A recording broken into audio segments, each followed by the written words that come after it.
Hello friends, welcome to Mita's রান্নাঘর।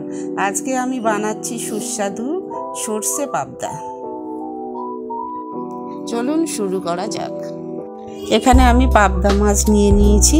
পাবদা মাছের মধ্যে নুন হলুদ 1 চামচ করে দিয়ে ম্যারিনেট করে নেব।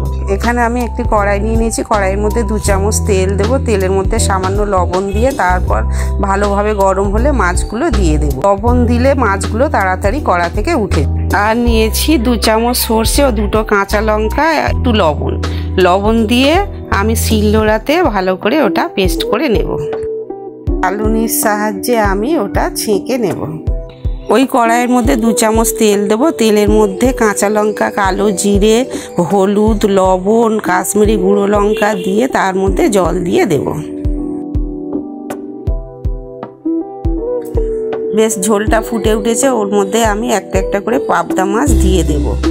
পাবদা মাছ খুব হালকা করে ভেজে নিতে হবে, কড়া করে ভাজলে মাছের টেস্ট থাকবে না। এরপর আগে থেকে রাখা সর্ষে পেস্টটা ওর মধ্যে দিয়ে দেব। এরপর আমি একটি ঢাকা দিয়ে রাখবো। 5 মিনিট পর ঢাকা খুললাম। আমার সর্ষে পাবদা তৈরি। এই আমাদের সর্ষে পাবদা তৈরি। যদি ভালো লাগে লাইক, শেয়ার, কমেন্ট ও সাবস্ক্রাইব করতে ভুলবেন না। ধন্যবাদ।